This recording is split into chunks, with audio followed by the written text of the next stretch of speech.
दोस्तों, स्वागत है आपका हमारे यूट्यूब चैनल में।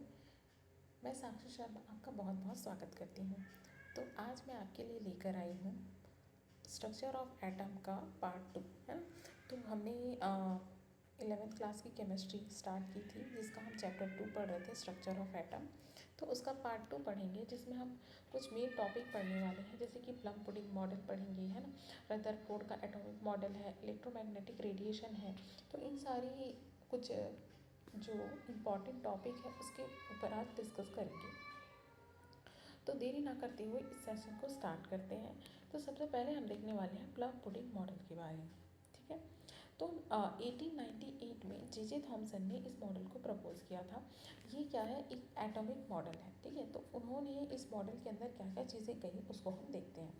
तो उन्होंने सबसे पहली चीज़ जो कही वो ये थी कि एटम को उन्होंने एक रिजिड स्फेयर माना, जिसका साइज़ था 10⁻⁻8 सेंटीमीटर, ठीक है।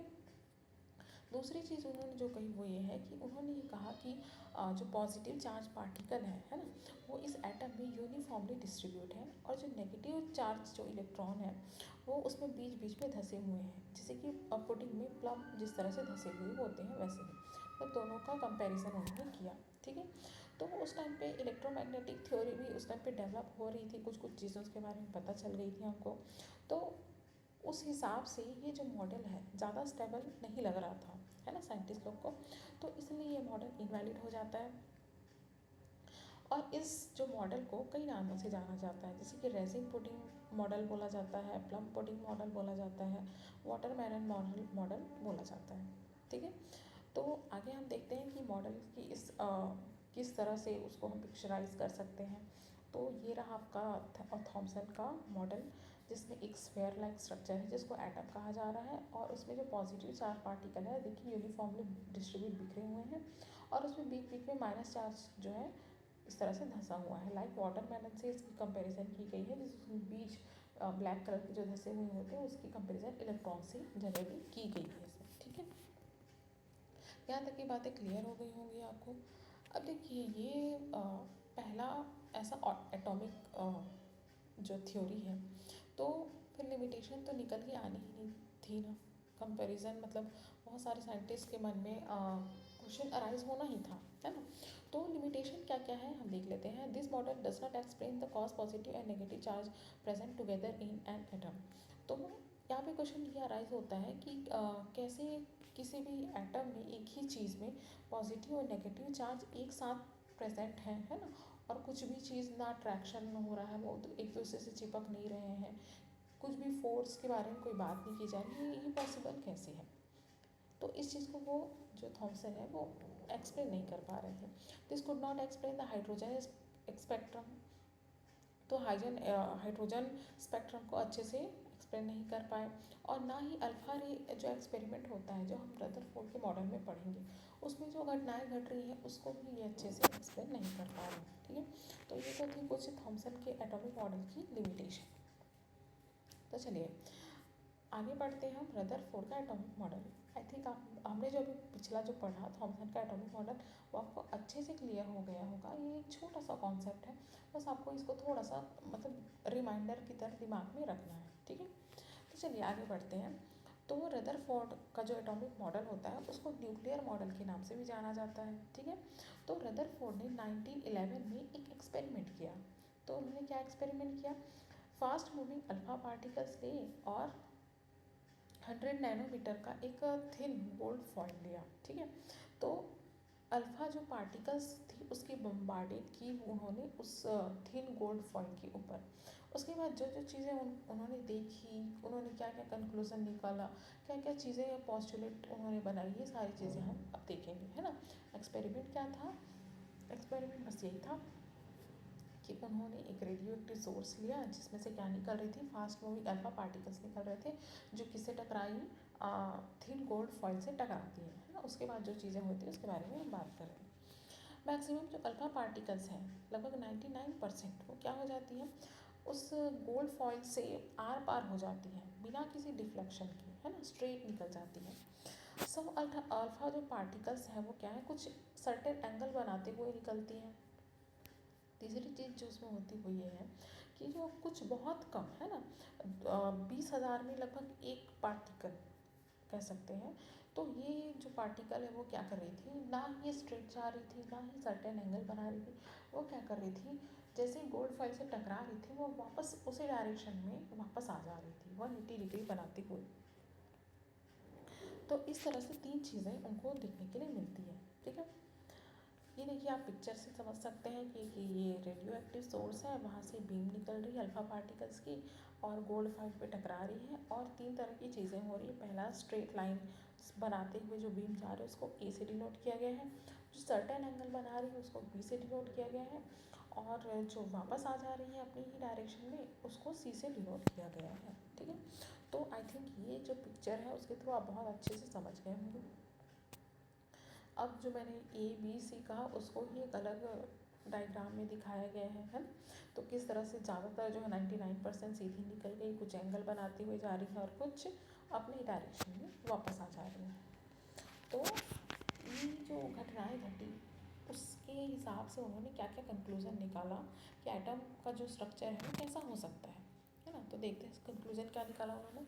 मेजर पार्ट जो एटम का है वो कैसा है, हॉलो यानी कि खोखला है ना, और चार्जलेस भी है, उसमें कोई चार्ज भी नहीं है। इसीलिए जो मैक्सिमम अल्फा पार्टिकल्स हैं वो बिना किसी चीज़ से टकराए, कुछ है ही नहीं, खाली है, तो बिना किसी चीज़ से टकराए वो स्ट्रेट निकल जा रहे हैं, कुछ भी डिफ्लेक्शन वगैरह नहीं है। डिफ्लेक्शन तो तब होता है ना जब वो किसी चीज़ से टकराते हैं, है ना। वो किसी चीज़ से टकरा ही नहीं रहे हैं, खाली जगह से वो क्या है आर पार हो जा रहे हैं। सर्टेन मतलब सेंटर में जी, जब बात की जा रही है तो सेंटर में किसी भी एटम का पॉजिटिव चार्ज वहाँ पे है ना। इसीलिए जो कुछ अल्फा पार्टिकल्स है जब उस सेंटर से टकराए है ना, तो अल्फा पार्टिकल्स भी पॉजिटिवली चार्ज, और ये जो एटम का जो सेंटर है वो भी पॉजिटिवली चार्ज, तो दोनों मिलके क्या है वो डिफ्लेक्ट हो जा रहे हैं, और इसीलिए वो क्या हो रही है अपने ही डायरेक्शन में वापस आ जा रही है ना। तो इसीलिए उन्होंने ये माना कि वो जो बीच का जो जगह है, स्मॉल हैवी बॉडी है, उसको उन्होंने न्यूक्लियस कहा है ना, जिसका चार्ज कैसा है, पॉजिटिवली चार्ज वो है न्यूक्लियस जो है, और उसी न्यूक्लियस में उस एटम का सारा जो मास है वहाँ पे कॉन्सेंट्रेटेड है, उन्होंने ये भी माना। ठीक है, नेक्स्ट लाइन देखते हैं, compare to size of atom, तो about 10⁻⁻10 meter size of nucleus is very small. अगर हम एटम से कंपेयर करें न्यूक्लियस के साइज़ को, है ना, तो वो बहुत ही ज़्यादा क्या है, छोटा है, बहुत ही ज़्यादा छोटा है, due to very few alpha particles return back to their path. और उन्होंने ऐसा क्यों माना, क्योंकि बहुत ही कम जो अल्फा पार्टिकल्स थे वो वापस आ रहे थे, है ना। बहुत ज़्यादा तो स्ट्रेट निकल जा रहे थे, और उसमें से थोड़े जो कम थे वो एंगल बनाते हुए डिफ्लेक्ट हो जा रहे थे, और फिर बहुत ही कम जो है वापस आ पा रहे थे। इसीलिए उन्होंने माना कि बहुत ही छोटा क्या होगा, इसका न्यूक्लियस होगा। तो आगे चलते हैं कि अब उन्होंने इन कंक्लूज़न के हिसाब से अपने पॉस्टुलेट क्या दिए, मीन उनका टॉपिक क्या है, क्या बोलना चाहते हैं एटम के बारे में। An atom have two parts which are nucleus and outer orbit of nucleus और इलेक्ट्रॉन क्लाउड। किसी भी एटम के दो पार्ट्स हैं, पहला है उसका न्यूक्लियस और दूसरा है उसका आउटर ऑर्बिट, जिसमें कि इलेक्ट्रॉन का क्लाउड है, यानी कि इलेक्ट्रॉन जो है घूम रहे हैं, है ना। The entire mass of positive charge in an atom is concentrated in the very small region. पूरा जो मास है एटम का पॉजिटिवली चार्ज है, ठीक है, सॉरी, जो एटम का जो पूरा मास है और पॉजिटिवली चार्ज है वो कहाँ पे कॉन्सेंट्रेटेड है, एक छोटे से रीजन में, स्मॉल रीजन में कॉन्सेंट्रेटेड है, जिसको हम क्या कह रहे हैं, न्यूक्लियस कह रहे हैं। इसके बाद और radius of nucleus is 10⁻⁻13 centimetre होगा अगर एटम का जो साइज है 10⁻⁻8 सेंटीमीटर है तब की केस में। ठीक है, फिर क्या है, magnitude of the charge of the nucleus is different for atom of different element. अलग अलग एलिमेंट की जब बात की जाती है तो अलग अलग एटम में उनके जो न्यूक्लियस का चार्ज का जो मैग्नीट्यूड है, उनकी पावर कहनी चाहिए, वो क्या है, सबकी अलग अलग होती है। The electron are revolving around the nucleus in orbit. तो किसी भी एटम में न्यूक्लियस के चारों ओर जो इलेक्ट्रॉन है वो रिवॉल्व करते हैं, ऑर्बिट में घूमते रहते हैं, है ना। जिस तरह से सन के चारों ओर ऑर्बिट्स में प्लैनेट्स घूमते रहते हैं, उस तरह से the number of electron are equal to the positively charge of the nucleus. अब ये जो इलेक्ट्रॉन का जो नंबर है ना, पॉजिटिवली चार्ज न्यूक्लियस में जितने पॉजिटिव चार्ज होंगे उतने ही उसमें क्या होंगे, इलेक्ट्रॉन होंगे, ऐसा कहा जा रहा है। इसलिए इसीलिए एटम क्या होता है, न्यूट्रल होता है। हमको एटम को न्यूट्रल ही बताना था, तो उन्होंने ये रीज़न दिया कि दोनों इक्वल नंबर में होते हैं, इसलिए न्यूट्रल होता है कोई भी atom. The electron revolving in very high speed around the nucleus, revolving electron have certain centrifugal force acting away from the nucleus. तो इलेक्ट्रॉन जो है बहुत ही हाई स्पीड में क्या कर रहा है, न्यूक्लियस के चारों ओर घूम रहा है, और घूमने के कारण एक सेंट्रीफ्यूगल फोर्स क्रिएट हो जाता है वहाँ पे, जिसके कारण न्यूक्लियस और जो इलेक्ट्रॉन है वो मतलब एक दूसरे से डिस्टेंस मेंटेन कर पा रहे हैं, और जो इलेक्ट्रॉन है अट्रैक्ट नहीं होता है, डायरेक्टली अट्रैक्ट नहीं होता है न्यूक्लियस की तरफ। ठीक है, फिर हम देखते हैं कि बाकी चीज़ें क्या है। The space between nucleus and revolving electron is empty. तो इलेक्ट्रॉन और न्यूक्लियस के बीच का जो स्पेस है वो बिल्कुल कैसा होता है, खाली होता है। तो चलिए आगे बढ़ते हैं हम इनके ड्रॉबैक्स यानी कि क्या क्या कमियां रह गई थी उनके पॉस्टुलेट में, उसके बारे में जान लेते हैं। ठीक है, तो बेसिकली उन्होंने कहा कि जो इलेक्ट्रॉन है ना, वो न्यूक्लियस के चारों ओर ऐसे घूम रहे हैं जैसे सन के चारों ओर प्लैनेट्स घूमते हैं। सन से ही डायरेक्टली उन्होंने कंपेयर कर दिया है ना। तो साइंटिस्ट लोग का ये कहना था कि सन और जो प्लैनेट्स हैं वो तो न्यूट्रल है ना, लेकिन हम एटम और इलेक्ट्रॉन की जैसे बात कर रहे हैं न्यूक्लियस की, तो ये तो चार्ज है, इलेक्ट्रिक चार्ज उसमें होते हैं, एक प्लस चार्ज है, एक माइनस चार्ज है। तो अगर इलेक्ट्रोमैग्नेटिक थ्योरी के अनुसार अगर देखा जाए तो कोई भी चार्ज जो पार्टिकल्स है वो लगातार रेडिएशन एमिट करता है, एनर्जी एमिट करता है ना। तो एमिट करते रहने के लगातार करते रहने से क्या हो जाती है, उसकी धीरे धीरे उसकी एनर्जी एक टाइम के बाद लो हो जाती है, और वो क्या करता है मतलब जाके उस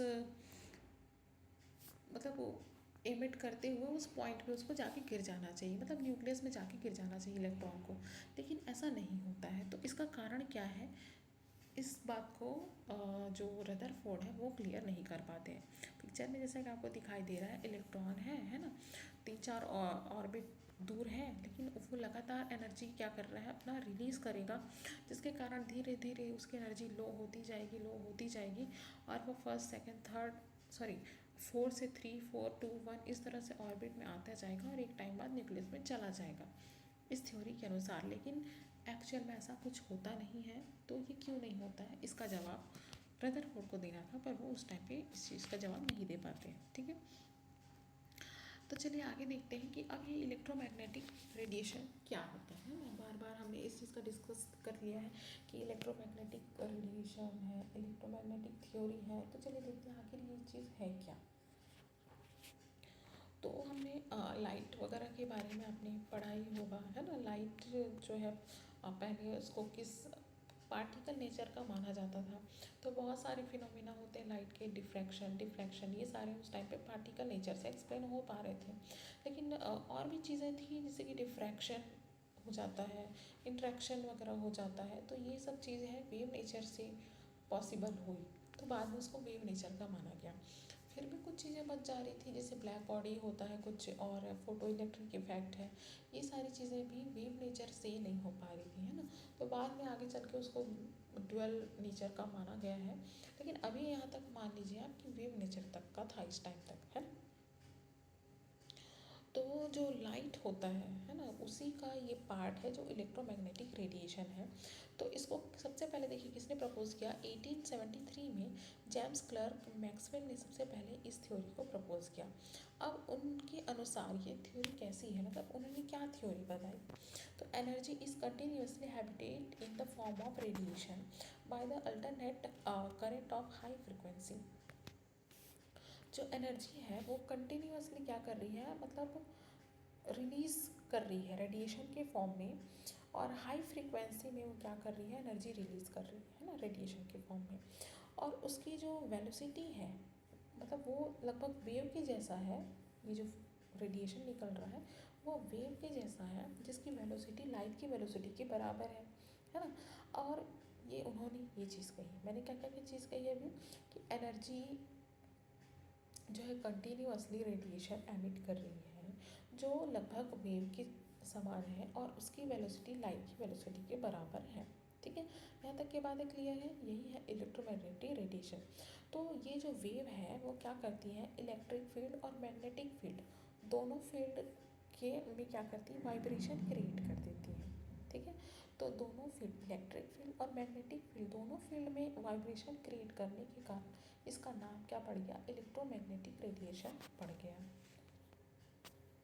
पिक्चर में यहाँ पे अच्छे से क्लियरली आप समझ सकते हैं कि आपको येलो कलर में क्या दिखाई दे रहा है, इलेक्ट्रिक फील्ड दिखाई दे रहा है और ब्लू कलर में आपको दिखाई दे रहा है मैग्नेटिक फील्ड दिखाई दे रहा है। दोनों एक दूसरे को मतलब उसके प्रोपोर्शनल में है, परपेंडिकुलर में है। और ये जो बीचों बीच आपको ग्रीन कलर की जो लाइन दिखाई दे रही है वो है हमारा इलेक्ट्रोमैग्नेटिक रेडिएशन, है ना। तो वो वेव के फॉर्म में जा रहा है और क्या कर रहा है, इन दोनों फील्ड को परपेंडिकुलर काटते हुए क्या कर रहा है, वाइब्रेट कर रहा है। ठीक है, इसीलिए इस वेव को इलेक्ट्रोमैग्नेटिक वेव या इलेक्ट्रोमैग्नेटिक रेडिएशन बोला जाता है। अब देखिए किसी भी रेडिएशन की क्या क्या प्रॉपर्टी होती हैं। तो सबसे पहला the emission of energy is continuously in the form of radiation और waves.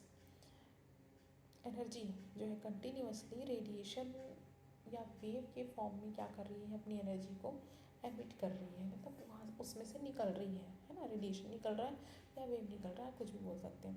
This radiation have the property of both electric and magnetic field which are vibrating perpendicular to each other.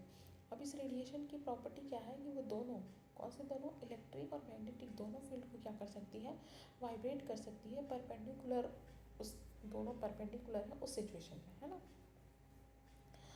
Third line बोलता है the propagation of wave are perpendicular to electric and magnetic field and there is no need to any medium for the propagation.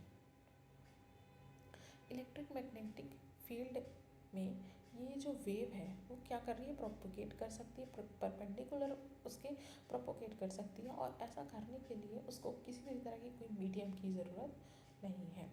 The velocity of this wave is equal to the velocity of light. अब ये जो wave की velocity है light की velocity के बराबर है और लाइट की वेलोसिटी की वैल्यू होती है 3.0 इंटू 10⁸ मीटर पर सेकेंड। ठीक है, तो इस तरह से ये तो लाइट की वेलोसिटी हो गई और it have different frequency and wavelength. तो ये जो इलेक्ट्रोमैग्नेटिक रेडिएशन बेसिकली हम जो पढ़ रहे हैं तो इसकी बहुत अलग अलग रीज़न होते हैं जिसकी अलग अलग फ्रिक्वेंसी आपको देखने के लिए मिलेंगी और हर फ्रिक्वेंसी की अपनी अलग अलग वेवलेंथ होती है। ठीक है, चेंज होते जाता है वेवलेंथ, फ्रिक्वेंसी चेंज हो जाती है। तो electromagnetic radiation are of various type whose wavelength and frequency differ from one another. This combined together to form electromagnetic spectrum. Different region of spectrum are known by different name. Electromagnetic radiation में मतलब अलग अलग तरह के wavelength होते हैं, अलग अलग फ्रिक्वेंसी होती है सबकी, और एक साथ सबको हम क्या कहते हैं, इलेक्ट्रोमैग्नेटिक स्पेक्ट्रम के नाम से जाना जाता है। और इन रीजन के नाम कुछ एग्जांपल आपको दिए हैं, जैसे कि रेडियो फ्रिक्वेंसी रीजन है, माइक्रोवेव रीजन है, इंफ्रारेड रीजन है, विजिबल लाइट रीजन है, एक्सरे रीजन है। ये सारे अलग अलग रीजन है ना। हम जो माइक्रोवेव यूज़ करते हैं उसमें उसकी जो फ्रिक्वेंसी है वही है जिसको आप पढ़ेंगे, है ना, उसी फ्रिक्वेंसी पे वो चीज़ काम करती है। एक्सरे जो हम एक्सरे मशीन जो होती है जो हमारी बॉडी का एक्सरे करती है वो उस फ्रिक्वेंसी और उस वेवलेंथ पे काम करती है। उसमें जो आवाज़ें हैं, जिस तरह की वो पिक्चर है, मतलब उसी कॉन्सेप्ट पे वो काम करती है। ठीक है, वैसे ही कि रेडियो चैनल जो चलते हैं उस फ्रिक्वेंसी पे उसको क्या किया जाता है, बनाया जाता है, तभी वो काम करती हैं। तो इस तरह से ये रेडिएशन की प्रॉपर्टी हो जाती है। तो चलिए आगे हम देखते हैं कैरेक्टरिस्टिक ऑफ इलेक्ट्रोमैग्नेटिक रेडिएशन। तो इसके लिए हमको जो वेव जो होता है ना उसको अच्छे से समझना पड़ेगा। उसके क्या क्या मतलब पॉइंट्स क्या क्या हो सकते हैं, कौन से पार्ट्स होते हैं, क्या जो बेसिक चीज़ें होती है वेव की वो हमको समझनी पड़ेगी। तो सबसे पहले बेसिक चीज़ किसी भी वेव की होती है उसकी वेवलेंथ, है ना, वेव की लेंथ कितनी है। तो हम लोग जनरली वेव किसको बोल रहे हैं, एक distance between two successive crest या फिर थॉट इज कॉल्ड वेवलेंथ, है ना। देखो आपको पिक्चर में दिखाई दे रहा है, ऊपर से एक वेव जा रही है, ठीक है। तो ऊपर से जो जा रही है और नीचे से ऊपर जा रही है, तो ये एक क्रेस्ट है और नीचे वाले को एक थ्रॉट बोल रहे हैं, ठीक है। तो इस तरह से एक ऊपर वाला और एक नीचे वाला मिलके एक वेव बना रहे हैं, ठीक है। तो एक वेव की लेंथ कितनी है ना। हर वेव की अपनी अपनी अलग अलग लेंथ होती है ना, फ्रिक्वेंसी के हिसाब से। अगर फ्रिक्वेंसी ज़्यादा है तो वेवलेंथ क्या हो जाती है, कम हो जाती है, और फ्रिक्वेंसी कम है तो फिर वेवलेंथ बढ़ जाती है, ठीक है। तो इस डिस्टेंस को, इस लेंथ को ही हम क्या बोलते हैं, वेवलेंथ बोलते हैं। इसको लैम्डा से डिनोट किया जाता है। और वेवलेंथ जो है उसको मीटर या फिर सेंटीमीटर या फिर आर्मस्ट्रॉन्ग या फिर नैनोमीटर से हम क्या कर सकते हैं, रिप्रेजेंट कर सकते हैं। 1 angstrom is equal to 10⁻⁻10 metre होता है। और या फिर 10⁻⁻8 सेंटीमीटर भी हो सकता है, या फिर 10 नैनोमीटर भी हो सकता है, ठीक है। तो याद रखिएगा, वेवलेंथ को किससे डिनोट किया जाता है, लैम्डा से डिनोट किया जाता है। आगे चलते हैं फ्रिक्वेंसी की तरफ। अब मैंने अभी वही चीज़ बताई कि है ना, जितना किसी भी वेव लेंथ जितना भी उसकी लेंथ जितनी लंबी होगी, वो उसकी फ्रिक्वेंसी जो है उतनी कम होती जाएगी और वेवलेंथ बढ़ जाएगा। मतलब दोनों एक दूसरे के जस्ट अपोजिट है। अगर वेवलेंथ बड़ा है तो फ्रिक्वेंसी कम है, फ्रिक्वेंसी ज़्यादा है तो वेवलेंथ छोटा है ना। इस तरह से आप इसको समझ सकते हैं। तो the number of wave which pass across a fix point in 1 second is known as its frequency. इसमें क्या बोला जा रहा है कि एक फिक्स पॉइंट में 1 सेकेंड में कितने नंबर ऑफ वेव गुजर रहे हैं, उसे हम क्या बोलेंगे, उसकी फ्रिक्वेंसी बोलते हैं। It is represented by mu. Mu एक आपने कई बार देखा होगा, जनरली मैंने पिछले वीडियोस में बताए हुए हैं ना। म्यू का जो साइन है ऐसा हल्का सा वी टाइप का होता है, इसलिए मैंने इसको यहाँ पे वी करके बना दिया है। आई थिंक आपको ये चीज़ समझ में आ गई होगी कि म्यू का साइन कैसा होता है। इस इट मेजर्ड इन साइकिल पर सेकेंड, CPS में इसको क्या करते हैं, मेजर्ड किया जाता है।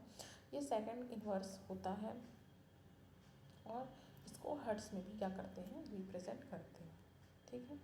नेक्स्ट चलते हैं वेलोसिटी की तरफ। The distance travel by wave in second is called velocity. 1 second में वेव जो है कितना डिस्टेंस ट्रेवल कर रहा है ना। हमने उस टाइम पे देखा था वेवलेंथ कितनी लंबाई है उसको बोल रहे हैं। डिस्टेंस कितना, 1 मीटर 2 मीटर कितना, जितना भी हो सकता है, सेंटीमीटर जितना भी है ना। तो हम उस डिस्टेंस को क्या बोल देंगे, उसकी वेलोसिटी बोल देंगे। It is measured in centimetre पर सेकेंड या मीटर पर सेकेंड बोल सकते हैं, ठीक है। तो वैल्यू ऑफ सी, अब देखो वेलोसिटी को किससे डिनोट करते हैं, सी से, स्मॉल सी से डिनोट करते हैं। आपको ये चीज़ें कई बार आपको देखने के लिए मिलेंगी स्मॉल सी लिखी हुई, तो उसका मतलब होगा क्या, वेलोसिटी है। अगर कहीं पे म्यू लिखा है तो उसका मतलब क्या होगा, फ्रिक्वेंसी। अगर कहीं पे लैम्डा लिखा है तो उसका मतलब क्या होगा, वेवलेंथ के बारे में बात हो रही है, ठीक है।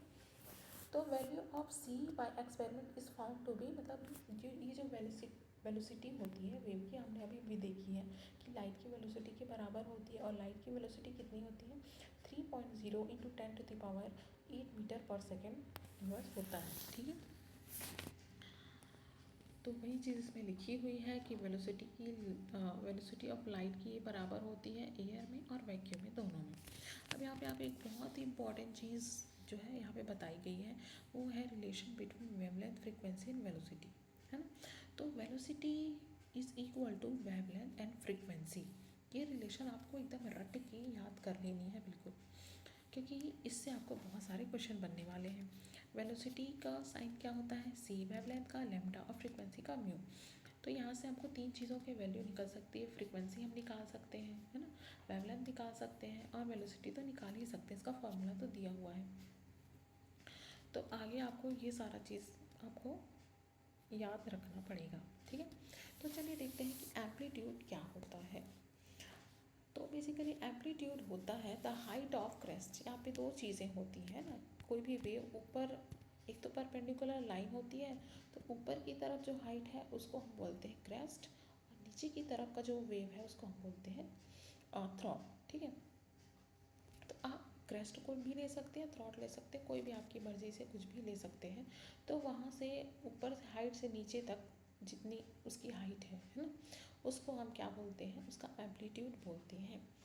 अब बिल्कुल यहाँ पे भी वही चीज़ आ जाएगी कि अगर आपकी फ्रिक्वेंसी ज़्यादा है तो ये जो हाइट है ज़्यादा निकल के आएगी, अगर फ्रिक्वेंसी कम है तो ये हाइट आपकी कम आपको देखने मिलेगी। ठीक है, इसको स्मॉल a से डिनोट किया जाता है।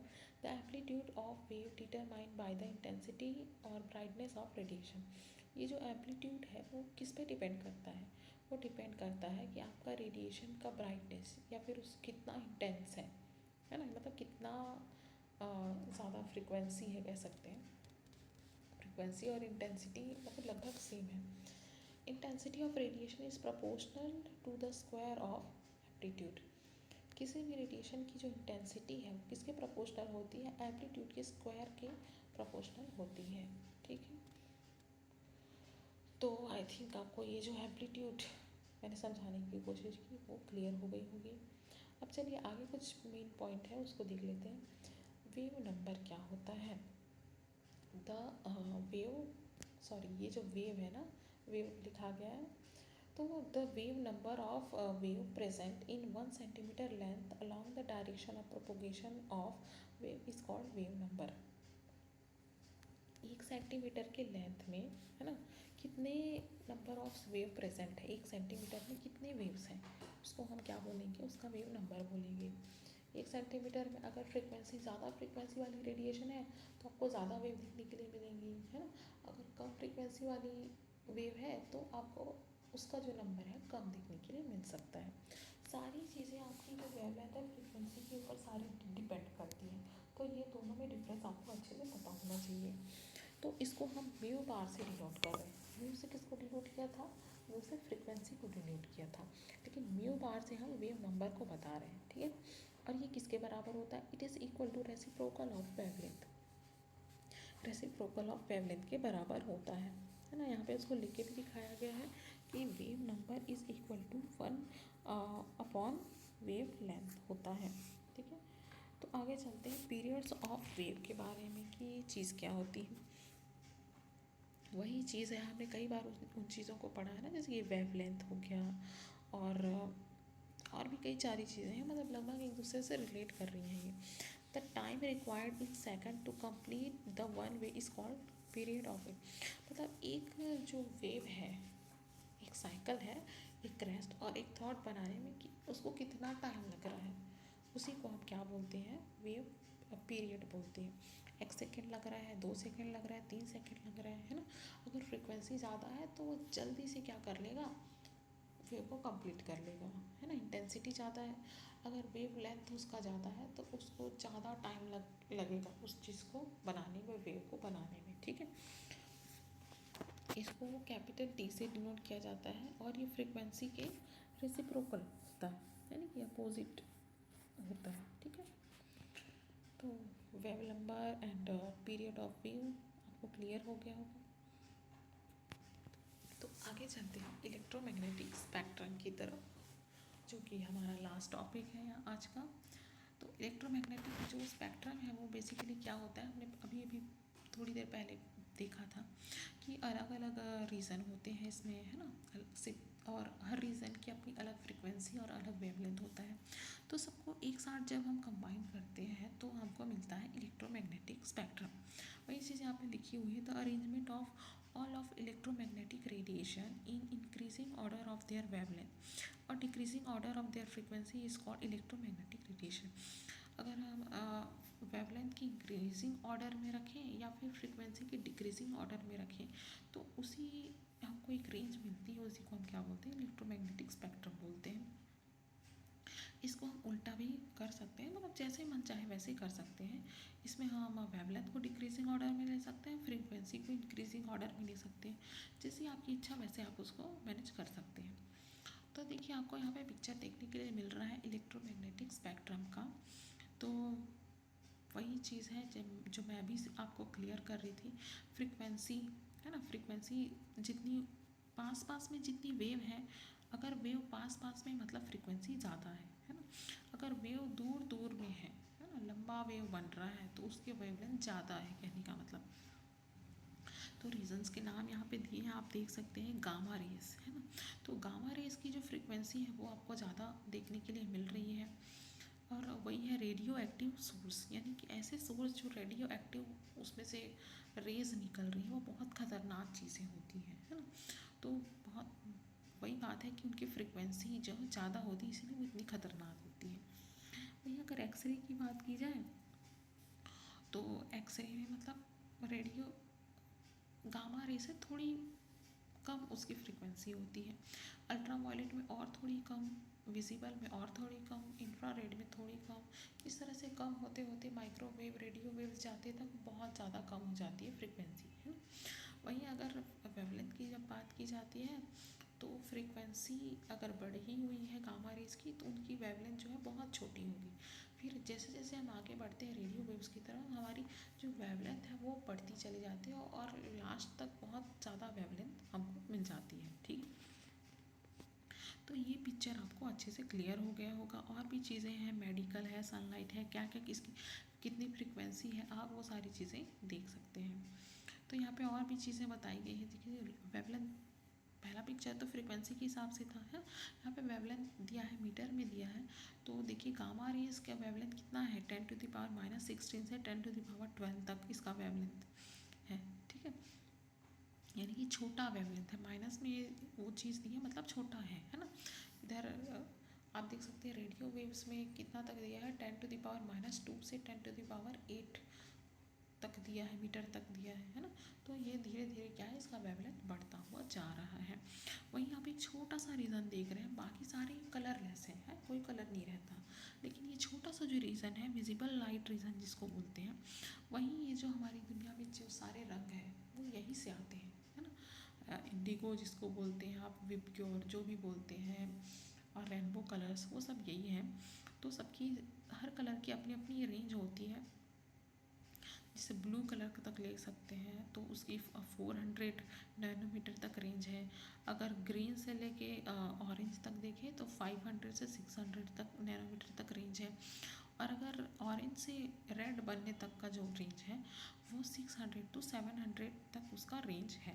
यानी कि मतलब धीरे धीरे वेवलेंथ क्या होते जा रहा है, बढ़ते जा रहा है। तो दोनों पिक्चर से आपको शायद अच्छे से क्लियर हो गया होगा। यहाँ पे और भी चीज़ें दी गई हैं कि एटॉमिक न्यूक्लियाई का कितना होगा, मतलब कई बार पूछ देता है ना कि कितना किसका वेवलेंथ कितना है, फ्रीक्वेंसी कितनी है, या फिर ये भी पूछ देता है कि इस जैसे कितना वेवलेंथ है तो वो कौन से रीज़न के अंडर आएगा, है ना। तो इस तरह के क्वेश्चन कई बार पूछ दिए जाते हैं। तो चलिए देख लेते हैं कुछ क्वेश्चन। यहाँ पे आपको दिया है पहला question, calculate the wave number of light उस फ्रिक्वेंसी इज 2.06 इंटू 10⁻14 हर्ट्ज, है ना।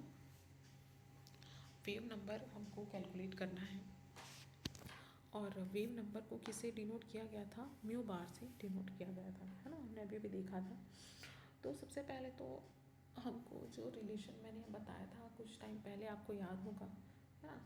क्या क्या रिलेशन था वहाँ पे, रिलेशन था फ्रीक्वेंसी का, वेव नंबर का और वेव लेंथ का, है ना, सॉरी वेलोसिटी का।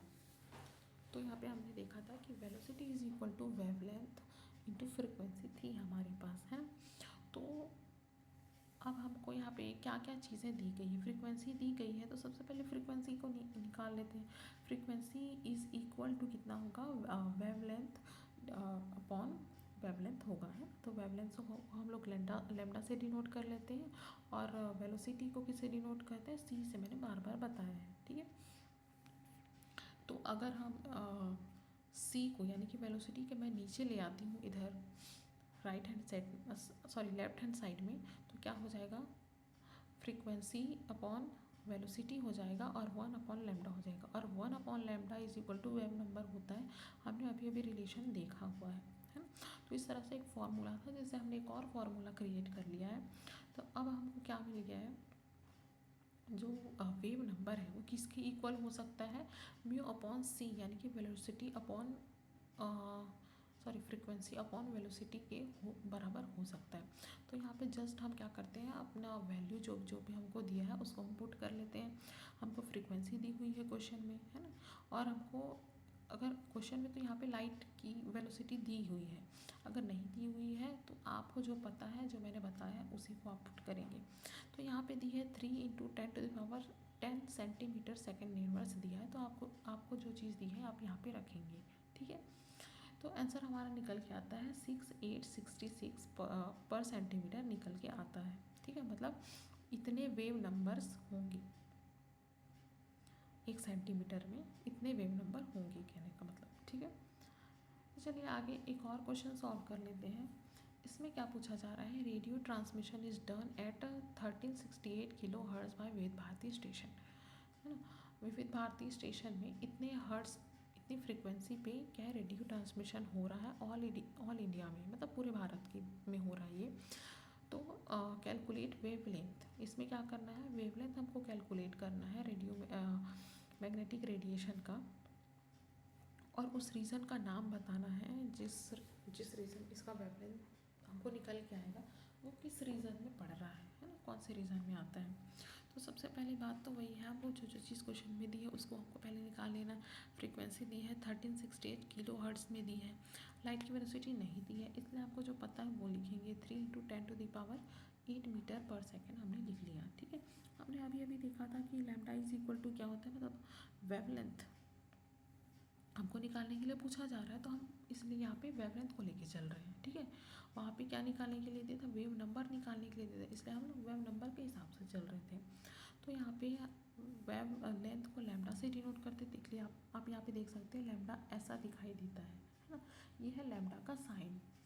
तो लैम्डा इज इक्वल टू यही वेलोसिटी अपॉन फ्रीक्वेंसी होता है। आपको वेलोसिटी लाइट की पता है, फ्रीक्वेंसी क्वेश्चन में दिया हुआ है ना।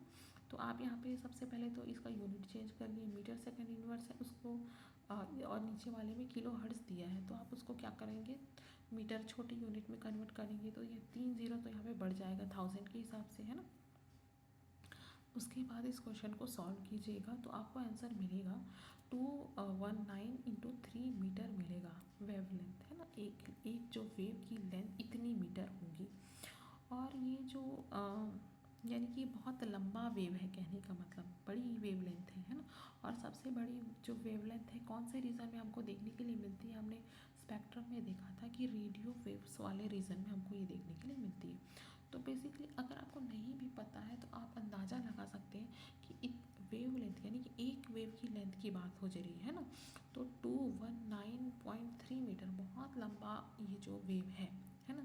तो आप अंदाज़ा लगा सकते हैं कि बिल्कुल किस रीजन में जाएगा, ये रेडियो वेव रीजन में जाएगा, ठीक है। तो इस तरह से आपको कुछ जो क्वेश्चन आपको देंगे उसको सॉल्व करना है। ये जो रिलेशन है आपको एकदम रट के याद कर लेना है, ये इन्हीं मतलब यहीं से आपको बिल्कुल सारे सवाल पूछे जाते हैं। तो मैं उम्मीद करती हूँ कि आज हमने जो भी टॉपिक्स किए हैं वो अच्छे से आपको क्लियर हो गए होंगे और किसी भी तरह का कोई डाउट नहीं होगा, है ना। अगर किसी भी तरह की कोई डाउट है तो आप कमेंट में लिखकर मुझे भेज सकते हैं कि मैं उस चीज़ों को और अच्छे से क्लियर करूँ। नेक्स्ट पार्ट जैसे आएगा तो उसमें हम और भी इंटरेस्टिंग टॉपिक्स के बारे में देखेंगे, है ना। और भी बहुत सारी चीज़ें इसमें देखने के लिए, क्वांटम नंबर्स, जिससे बहुत सारे क्वेश्चन पूछे जाते हैं आपके। अबाव रूल्स है, हुल्स का रूल है, पावली का रूल है ना। सारी चीज़ों के बारे में हम बहुत अच्छे से देखने वाले हैं। बोर का एटॉमिक मॉडल है। तो एंड तक वीडियो में बने रहने के लिए आपका बहुत बहुत धन्यवाद, और आगे ही वीडियो को वॉच करते रहिए। चैनल को लाइक, शेयर और सब्सक्राइब कीजिए। Thank you, bye bye.